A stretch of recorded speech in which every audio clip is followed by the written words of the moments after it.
বন্ধুরা, আজকে কিন্তু গ্রামাঞ্চলে আমরা যে পরিমাণে দেখতে পাচ্ছি পথে ঘাটে এই যে বিষাক্ত ধরনের গাছ এই দেখতে পাচ্ছেন, প্রতিটা গাছ, এই যে প্রতিটা গাছ, এই গাছগুলো কিন্তু পরিবেশে সমাজে খুবই ক্ষতি করে। এর নাম হচ্ছে, আপনারা অনেকে জানেন, পথে প্রান্তে পুরো রাস্তা ভর্তি, এর নাম হচ্ছে পার্থেনিয়াম। আপনারা দেখেছেন এই পার্থেনিয়াম গাছ কতটা ক্ষতি। এটা হচ্ছে বহিরাগত প্রজাতি, এটা মূলত এসছে বিভিন্ন পরিবেশ থেকে। ওটা আমেরিকা, উত্তর আমেরিকা, দক্ষিণ আমেরিকা, ওয়েস্ট ইন্ডিজ এবং উত্তর পূর্ব মেক্সিকো থেকে এগুলো এসছে। আপনাদের প্রশ্ন হতে পারে, তাহলে আমেরিকা কোথায়, ভারতবর্ষ পশ্চিমবঙ্গ কোথায়? তাহলে এগুলো এসছে যখন উন্নয়নশীল দেশগুলোর জন্য আগে খাদ্য আসতো, সেই খাদ্য কিন্তু আসতো খাদ্যের মাধ্যমে, অর্থাৎ গম আসতো, সেই গমের মাধ্যমে এদের বীজ চলে আসতো।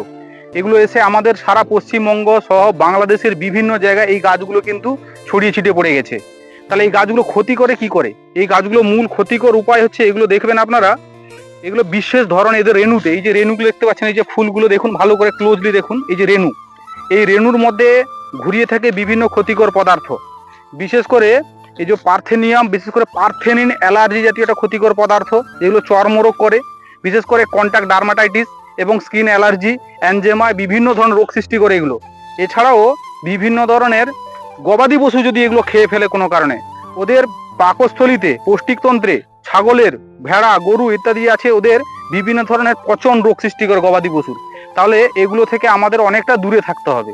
এগুলো হচ্ছে মূল উদ্দেশ্য। আপনাদের কাছে একটা সতর্কতা বানিয়ে দিলাম, বাচ্চারা যাতে সহজে এসে হাত না দেয়। হাত দিলে অ্যালার্জি হতে পারে, স্কিনের বিভিন্ন ডিজিজ হতে পারে, এগুলো আপনারা অনেকটা সতর্ক থাকুন। এগুলো দেখতে পাবেন পুরো রাস্তার ধারে, পুরো